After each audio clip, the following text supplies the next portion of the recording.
अल्हम्दुलिल्लाह नहमदुहु व नस्तईनुहु व नस्तगफिरुहु व नुमिनु बिही व नतवक्कलु अलैहि व नऊज़ु बिल्लाहि मिन शुरूरि अनफुसिना व मिन सय्यिआति अअमालिना मन यहदिहिल्लाहु फला मुज़िल्ल लहु व मन युज़लिल्हु फला हादिय लहु व अशहदु अन ला इलाहा इल्लल्लाहु वहदहु ला शरीक लहु व अशहदु अन्न मुहम्मदन अब्दुहु व रसूलुहु अम्मा बाद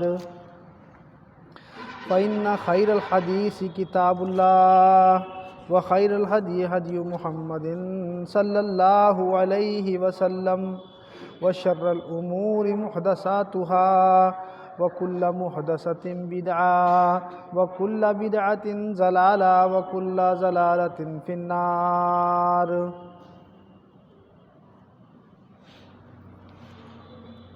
तमाम किस्म दियां तारीफ़ां और बड़ाइयाँ उस अल्लाह रब्बुल इज़्ज़त दे लई खास हैं जो कि तमाम दुनिया दा पैदा करने वाला और इस पूरी दुनिया दा मालिक है, पैदा करने वाला है और मालिक है।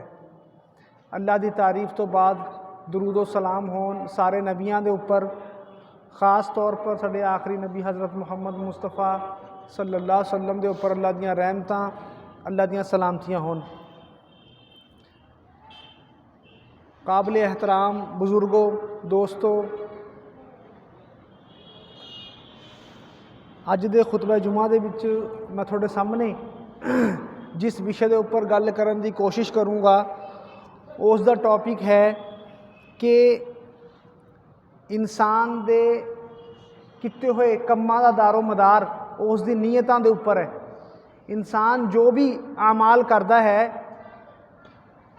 उस दी नीयत डिपेंड करती है कि उसकी नीयत किस तरह की है और नीयत दे दुरुस्त होने पर ही इंसान दियां नेकियां और उसके अमाल कबूल होंदे हैं, वरना अल्लाह के यहाँ रद्द हो जाते हैं।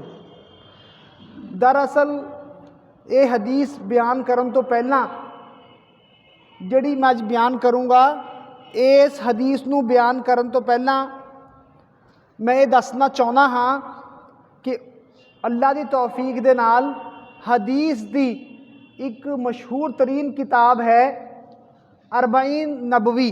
अरबईन नबवी के नाम के नाल हदीस की एक मशहूर तरीन किताब है जिसके ताल्लुक के नाल पिछले खुतबा जुमा के विच कुछ मैंने दस्या था और कुछ ऐत की दसन की कोशिश करूँगा।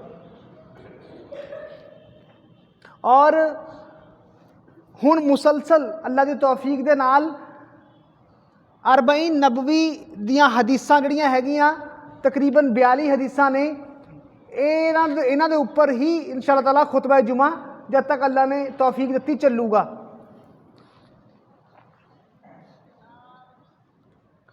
इमाम नबवी जिन्हां दा असल नाम मुहय्युद्दीन यहया बिन शर्फ था, बहुत हदीस दे बड़े आलिम गुजरे हैं जिन्हां दी उम्र सिर्फ अल्लाह की तरफ तो 45 साल जिन्होंने उम्र मिली, लेकिन 45 साल की उम्र दे विच अल्लाह ने उन्होंने तो वह काम लत्ता कि खुद वो दुनिया के विचों चले गए, लेकिन उन्होंने किया होया काम अज भी अल्हम्दुलिल्लाह जिंदा है। इमाम नबवी एक कस्बे दे विच, एक पिंड दे विच पैदा हुए जिथे कोई पढ़न लिखन का इन्ना कोई माहौल नहीं था। तो आपने अपनी असल तालीम हासिल करने वास्ते दमिश्क का सफ़र किया और दमिश्क दे विच 19 साल की उम्र दे विच गए, 28 साल तक दमिश्क दे विच रहे और इस विचकार खूब मेहनत की, दीन का इलम हासिल किया, लिखिया पढ़िया। खुद इमाम नबवी कहते हैं कि मैंने अपने बदन नू आराम हासिल करने लिए कदे जमीन के उपर टिकाया नहीं, यानी कि सुस्ती तो और गफलत तो कम नहीं लगता हैगा, और बहुत घट खादा और बहुत घट सोए। अगर नींद का गलबा आउंदा था तो किताबां दे नाल थोड़ा जिहा टेक लगा के सौ गए और जदों उठ के फिर अपने काम दे विच लग गए। इस तरह करके इमाम नबवी ने दीन का काम किया, मेहनत की, हदीसां छांटियां, लिखियां हदीसां नूं समझिया समझाया लोगों नूं। इमाम नबी ने बहुत सारी किताबां लिखियां, खास तौर के उपर आप दियां 2 किताबां बहुत ज़्यादा अल्लाह ने कबूलियत दी, एक अरबईन नबवी, एक रियाजुस सालिहीन। ये 2 किताबां एक ऐसिया किताबां ने कि दुनिया जहान दे विच कोई दीनी मदरसा और कोई आलिम ऐसा नहीं है कि जिन्हें ये किताबां ना पढ़िया हो, इन्हां 2 किताबां पढ़ के वो आलिम ना बनिया हो, या दुनिया का कोई ऐसा मदरसा नहीं हैगा जिस दे सिलेबस दे विच ये 2 किताबां मौजूद ना होन। किड्डा बड़ा कम है, कोई दुनिया का मदरसा नहीं हैगा जिथे जिहड़ा है ये 2 किताबां मौजूद ना होन। शुरू तो ही, बचपन तो ही इमाम नबवी एक दीन नाल रुझान रखने वाले बच्चे थे। आप दे वालिद ने खूब अच्छे तरीके नाल आप दी तरबियत की, ज़हीन तरीन बच्चे थे। शेख यासीन बिन यूसुफ मराकशी कहते हैं कि मैंने नवा दी बस्ती दे विच सब तो पहला जदों इमाम नबवी नूं देखिया तो आप 10 साल के उम्र के बच्चे थे, छोटे, और बच्चे इन्हां नूं खेलण वास्ते बुलाउंदे थे। जदों ये बच्चों नूं इनकार कर देंदे, बच्चे खिंचते थे इन्हां नूं अपनी तरफ खेलण वास्ते और इन्हां दी तबीयत चुझल आ जाती थी, तो उस वक्त रोन लग जाते और रोन की हालत दे विच कुरान की तलावत करते थे, कुरान दी आयतां पढ़ते थे।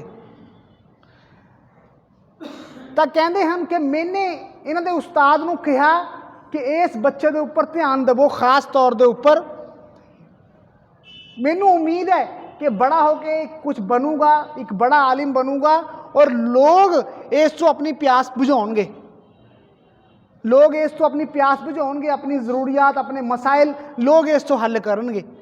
कहा कि थोनू कि गैब का इलम है कि इस तरह होगा कि नहीं, मैनू इस बच्चे के आसार दिखते हैं।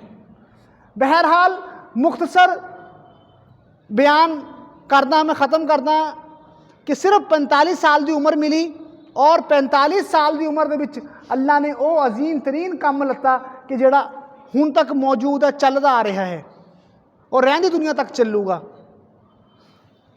तो अज तो अल्लाह ने चाहया मुसलसल तौर के उपर अरबईन नबवी ये जिहड़ी 40 हदीसां ने, मशहूर 40 हदीसां के नाम के उपर हैगियां वैसे 42 हदीसां, क्योंकि हज़ारां हदीसां दे विचों 40 हदीसां का कलैक्शन करना एक मुश्किल तरीन काम था।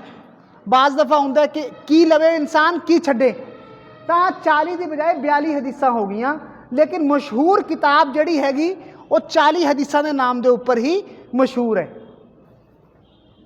और सब तो बड़ी और अहम ज़रूरी बात जिहड़ी है कि इन्हां 40 हदीसां दे विच इंसान की जिंदगी दे विच जिहड़ा इंसान नूं बाह पैंदा, जिहड़ी गल्लां दे नाल इंसान नूं एक जिंदगी दे विच जिहड़े मसाइल दे नाल, जिहड़ियां गल्लां दे नाल वास्ता इंसान नूं पैंदा है, वो सारी तरीके दीयां हदीसां इन्हां 40 हदीसां दे विच, 42 हदीसां दे विच वो सारे मसाइल और सारियां गल्लां मौजूद हैं।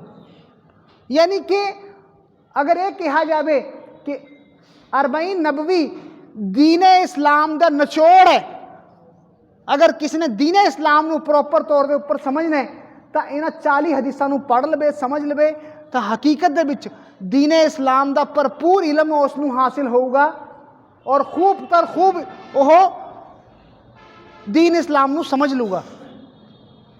तो अरबईन नबवी दे विचों सब तो पहली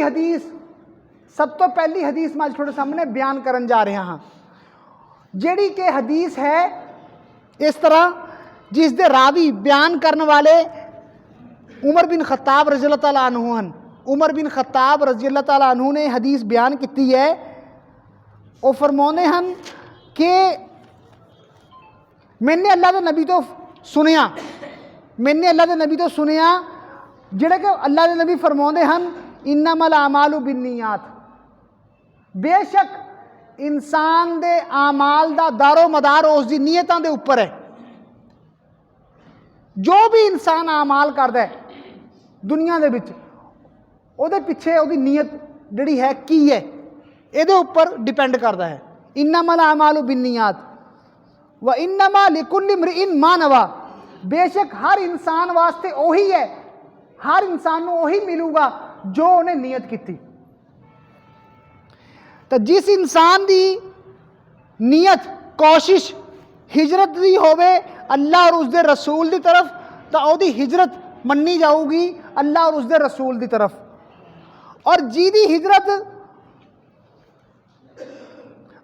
हिजरत दुनिया कमाउण वास्ते, दुनिया वास्ते होगी या किसी औरत दे नाल निकाह करन वास्ते होगी, तो उसकी हिजरत उस वास्ते ही मन्नी जाऊगी। हिजरत किनू कहते हैं?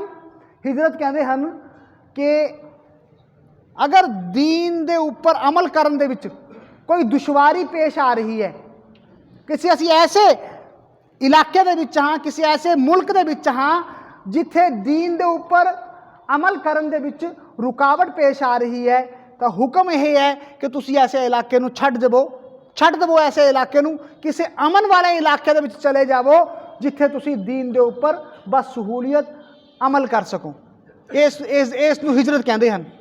तो फरमाया अल्लाह के नबी ने बेशक इंसान दे आमाल दा दारो मदार नीयतां दे उपर है। जिन्हें हिजरत अल्लाह और उसके रसूल वास्ते की, एक जगह छड्ड के दूसरी जगह छड्ड चलिया गया, क्यों? ताकि मैं दीन दे उपर अमल कर सका, तो ओदी हिजरत ओदे वास्ते है। जे किसी ने हिजरत की है, मुल्क छड्डिया, वतन छड्डिया दुनिया कमाउण वास्ते, या किसी औरत दे नाल मिसाल के तौर पर कहा गया है किसी औरत दे नाल निकाह करन वास्ते, तो ओदी नीयत, ओदी हिजरत वही मन्नी जाऊगी, ना कि दीन वास्ते मन्नी जाऊगी। ये हदीस जड़ी है इमाम नबवी ने सब तो पहला यह अपनी हदीस की किताब की शुरुआत इस हदीस तो की।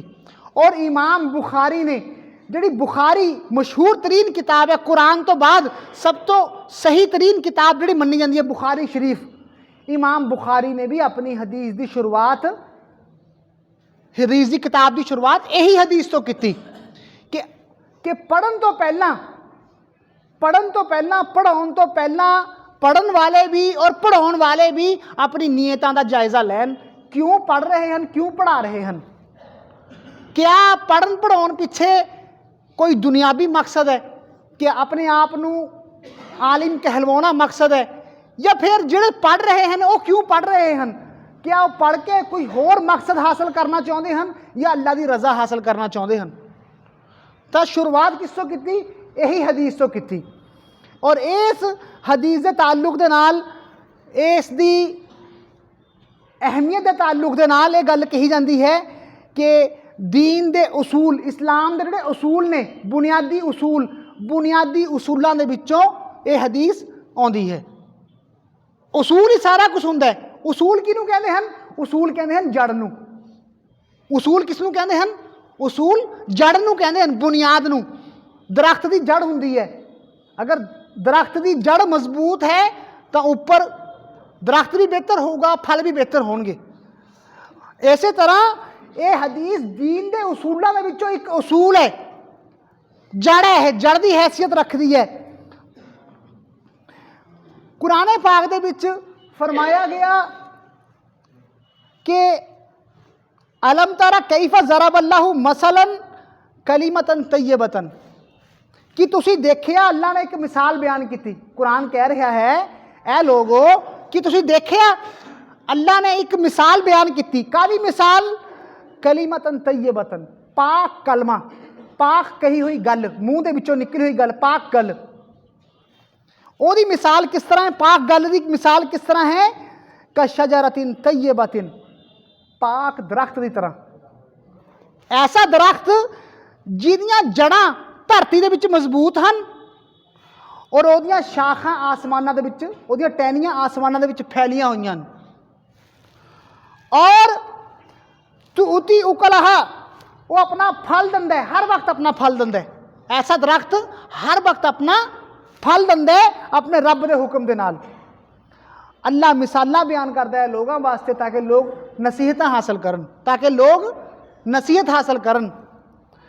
और मिसाल बयान की जाती है कलीमतिन कलीमतिन खबीसतिन, खबीस कलमा, मूँह दे विचों निकले हुई गंदी गल।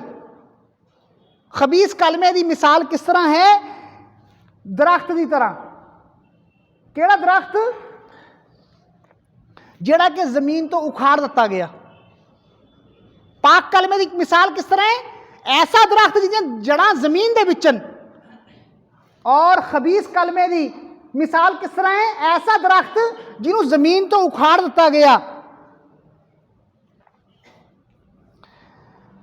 ਉਹਦੀ कोई हैसियत नहीं हैगी, ना ਉਹਦੀ जड़ मजबूत है, ना ਉਹਦੇ पर कोई फल आउंदा है। ਜਿਹੜਾ अच्छी बात होगी, अच्छी बात की मिसाल किस तरह है? पाक पवित्र दरख्त जिहदी जड़ां जमीन दे विच गुड़ियां होईयां और शाखा आसमान नूं पहुंचियां होईयां। तां ये मिसाल दे राही की समझाउण दी कोशिश की जा रही है कि इंसान दे आमाल जिहड़े हैगे वो किहदे उपर डिपेंड करते हैं? जिवें जिवें दरख्त जड़ दे उपर डिपेंड करता है, इस तरह इंसान के अमाल उसकी नीयत के उपर डिपेंड करते हैं।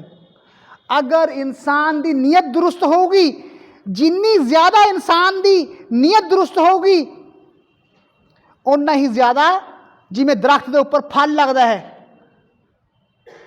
जिमें दरख्त के उपर फल लगता हैगा। और किन्ने फल लगणगे दरख्त के उपर,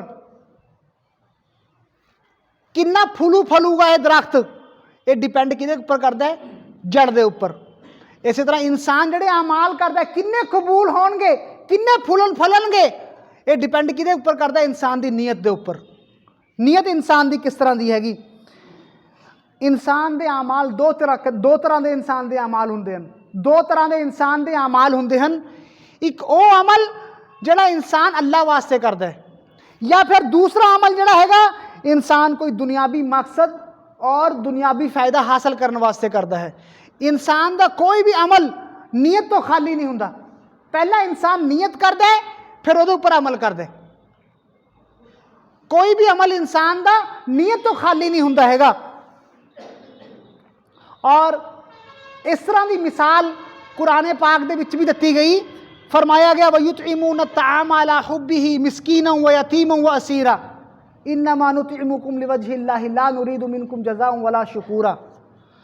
कि नेकोकार लोग वयुतइमून अत्ताअम मिस्कीनां नूं, गरीबां नूं, कैदियां नूं खाना खिलाउंदे हन और कहंदे की हन इन्नमा नुतिमुकुम लिवजहिल्लाह, असीं थोनू अल्लाह वास्ते खिलाउने आ। ला नुरीदु मिनकुम जज़ाअन वला शुकूरा, ना थोतों कोई जज़ा बदला भालदे आ, ना कोई शुक्र भालदे आ थोतों, असीं सिर्फ बदला अल्लाह तो चाहुंदे आ। जज़ाअन वला शुकूरा, थोतों नहीं कुछ चाहिए, अल्लाह तो चाहिए। तो इंसान की नीयत, कोई भी इंसान दुनिया के काम करता है तो उसको पहला अपनी नीयत दुरुस्त करनी चाहिए है।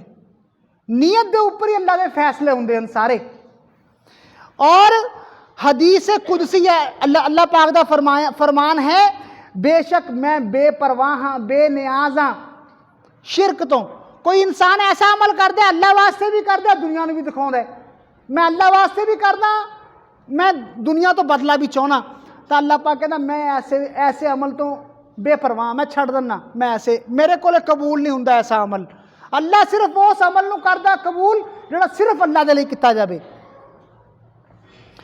और फरमाया हदीस दे विच इन्नल्लाह ला यंजुरु इला अजसामिकुम, बेशक अल्लाह थोड़े जिस्मां दी तरफ नहीं देखदा। इन्नल्लाह ला यंजुरु इला अजसामिकुम व इला सुवरिकुम, थोड़ी सूरतां दी तरफ नहीं देखदा, थोड़ी जिस्मां दी तरफ नहीं देखदा अल्लाह पाक थोड़े दिलां दी तरफ देखदा है। कौन अमाल, केड़ा अमाल किस तरह किया गया, किन्नी इखलास नीयत दे नाल कीता गया। किहदे वास्ते कीता गया है? तां किहड़ा अमल दुरुस्त है, किहड़ा अमल गलत है, किहड़ा अमल अल्लाह दियां कबूल होगा, किहड़ा अमल अल्लाह दियां रद्द होगा, किहड़े अमल दा किहड़ा किते होए काम दा सवाब है, किहड़े किते होए दा गुनाह है। अमल इक्को ही है, अमल इक्को ही है, लेकिन सिर्फ नीयत उसनूं बदल लैंदी है। अमल इक्को ही कर रहा है, इंसान नमाज पढ़ रहा है, अमल इक्को ही है। अगर नमाज अल्लाह वास्ते पढ़ रहा है तो उसका सवाब है, और अगर इंसान रियाकारी चाहता है तो यह किया हुआ अमल उसकी जान वास्ते वबाल है। नीयत इंसान के अमल को बदल देती हैगी। अल्लाह के फैसले भी नीयतां दे उपर ही हुंदे हन। अल्लाह के फैसले नीयतां दे उपर हुंदे हन। जिस तरह की इंसान की नीयत हुंदी है, अल्लाह उस तरह के रस्ते उसदे वास्ते खोल दिंदा है। ये हकीकत है, ये कुरान की गल है, मैं नहीं कह रहा। हाँ, मैं उस तरफ जा नहीं सकता, समा घट है। एक आराबी बद्दू किस्म आराबी कहते हैं, एक सीधा सादा सधारण पेंडू जिहा व्यक्ति। आराबी एक आउंदा है अल्लाह के नबी दे कोले, आके कहता है कि मैं इस्लाम कबूल करदा हाँ। इस्लाम कबूल करदा है, कहता है मैं थोड़े नाल जाऊँगा। अल्लाह के नबी दे नाल जाता है, हिजरत करता है और जिहाद करता है। और जिहाद करता हैगा खैबर के मौके के उपर। खैबर के मौके के उपर जो जंग तो फारग होए तो माल मिलिया। जिहड़ा माल मिलिया अल्लाह के नबी ने तकसीम करता सहाबा इकराम दे विच। और इस आराबी नूं, इस सधारण व्यक्ति नूं, इस पेंडू व्यक्ति नूं मैं अपनी भाषा दे विच समझाउण दी कोशिश करदा। अल्लाह के नबी ने कहा इनू भी जिहड़ा सामान है इनू भी बदला दिता, इनू भी दबो कुछ। ये कौन था? ये व्यक्ति सहाबा इकराम के जानवरों को चारदा था। सहाबा इकराम ने इसनूं दिता तोहफा कि अल्लाह के नबी ने तेनू भी दिता है। किया है कि तेने हिजरत की, तेने इस्लाम कबूल किया, तू जंग दे विच गया, अल्लाह जिहड़ा जंग दे विचों समान मिलिया अल्लाह के नबी ने तेनू भी दिता है। अल्लाह के नबी ने तेनू भी दिता, कबूल किया। नबी अकरम सल्लल्लाहु अलैहि वसल्लम के कोले गया, अल्लाह के नबी एक की है? अल्लाह के नबी ने कहा तेने इस्लाम कबूल किया और तेने हिजरत की और तू जहाद दे विच गया, जिमें होरां दा हिस्सा है तेरा भी हिस्सा है। कहा कि ऐ अल्लाह के नबी, मैंने ये हासिल करने वास्ते मैंने इस्लाम ही नहीं कबूल किया, मैंने ये सारा कुछ हासिल करने वास्ते इस्लाम नहीं कबूल किया। मेरी चाहत यह थी कि मैं जंग दे विच जांदा, मेरे इत्थे तीर लगदा, और इत्थे तीर लगदा, इशारा करके कहा हलक की तरफ इशारा करके कहा मेरे इत्थे तीर लगदा और मैं शहीद हुंदा और मैं जन्नत दे विच दाखिल हो जांदा। अल्लाह के नबी ने कहा अच्छा जे तू अपनी नीयत दे विच सच्चा, फिर अल्लाह तेनू इस तरह ही करूँगा। जे तू अपनी नीयत दे विच सच्चा है तो अल्लाह तेरे नाल इस तरह ही करूँगा। फिर कोई होर जंग का मौका आया, इस सहाबी नूं, इस सधारण व्यक्ति नूं, इस आराबी नूं, सहाबी थे, अल्लाह के नबी के कोले लैके आंदा गया। अल्लाह के नबी ने कहा ये वही व्यक्ति है कि हाँ ये वही व्यक्ति है। जब देखा गया उन्होंने उत्थे ही तीर लग्या होया जिथे उन्होंने तमन्ना की थी। अल्लाह के नबी ने कहा कि इन्हां दी तमन्ना थी शहीद होने की, अल्लाह ने इन्हां नूं शहीद होने का रुतबा दिता। तो इंसान दे आमाल, नीयत, इंसान की अगर नीयत दुरुस्त है, इंसान की अगर नीयत दुरुस्त है और इंसान कोई नेकी करना चाहता है, अल्लाह उहदे वास्ते रास्ते खोल दिंदा है। जरूरत यह है कि असी अपनी नीयतां दा जायज़ा लईए। हर काम करन तो पहला अपनी नीयतां दा जायज़ा लईए कि मेरी नीयत किस तरह की है, मैं की करना चाहना। और अगर इंसान की नेकी की नीयत है, अगर इंसान की सिर्फ अल्लाह नूं खुश करन दी नीयत है, चाहे कि अमल ना भी करे, नीयत की बिना पर अल्लाह पाक उन्होंने सवाब देगा। जंगे तबूक का मामला, जंगे तबूक एक सख्त तरीन जंग मनी गई थी। सहाबा इकराम जानते हैं, जंग तो वापस आ रहे हैं। अल्लाह के नबी ने कहा बहुत सारे लोग इस तरह के हैं जेड़े कि थोड़े नाल नहीं गए लेकिन हर वक्त थोड़े नाल रहे हैं, हर वक्त थोड़े नाल रहे हैं। जेड़ी घाटी दे विच तुसीं गए हो थोड़े नाल थे हो। सहाबा इकराम ने कहा साडे नाल किवें थे हो? अल्लाह के नबी ने कहा किसी मजबूरी ने, किसी परेशानी ने उन्होंने घर दे विच रोक रखिया था, कोई बीमार था, कोई बुजुर्ग था, लेकिन उन्होंने चाहत थी जंग दे विच जाना। इस करके थोड़े नाल रहे, थोड़ा सवाब उन्होंने उन्ना ही मिलूगा। इंसान की अगर नीयत दुरुस्त है, अमल चाहे ना करे इंसान, अल्लाह दे यहाँ नीयतां दे उपर ही फैसले हुंदे हन। जदों कि साडे लोगों का मामला किस तरह का है, असी कुछ पहनते हाँ,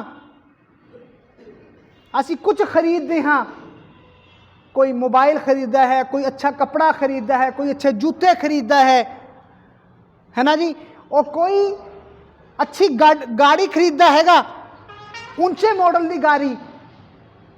क्या हर वक्त इंसान की रजा जड़ी हैगी, इंसान की नीयत अल्लाह वास्ते होंदी है? नहीं। लोग मैनू ऊंचा कहन, मेरा स्टेटस ऊंचा मन्निया जाए, तो ये सारे अमाल अल्लाह दे कोई काबिल कबूल नहीं इस तरह के। अगर इंसान नीयत सिर्फ दुरुस्त कर ले, ये तो यही इबादत बन जूगी। अगर इंसान एक मिसाल के तौर के उपर, अगर एक इंसान है हर रोज़ नहाउंदा है, वो आदत है उसकी नहाना, और अगर अपनी नीयत दुरुस्त कर ले कि मैं पाक साफ रहा, दीन का हिस्सा है पाक साफ रहना, यही इबादत है। नीयत एक अमल नू आदत तो कढ़ के इबादत बना देती है। नीयत इंसान की एक अमल नू, एक आदत नू इबादत बना देती है। तो अल्लाह रब्बुल इज़्ज़त तो दुआ है कि अल्लाह रब्बुल इज़्ज़त सानू अपनी नीयतां दा जायज़ा लैन की तौफीक देन। असी जिंदगी दे विच हर अमल करन तो पहला देखिए कि मैं जिहड़ा कम करना चाह रहा हाँ, मेरी इहदे पिछे नीयत की है। सिर्फ इंसान अपनी नीयतां नू दुरुस्त कर लवे तो अल्लाह की तरफ तो बेहतर ही बेहतर फैसले होणगे। और अल्लाह पाक अगर नीयतां दुरुस्त नहीं हैं इंसान दियां, अल्लाह दियां आमाल भी काबिल कबूल नहीं है। अल्लाह तो दुआ है कि अल्लाह रब्बुल इज़्ज़त सानू अपनी नीयतां दा जायज़ा लैन की तौफीक देन, और अपनी नीयतां नू दुरुस्त करके सिर्फ अल्लाह दे लई और अल्लाह नू राज़ी करन दे लई आमाल करन दी तौफीक देवे। वा खुदा वना अल्हम्दुलिल्लाहि रब्बिल आलमीन।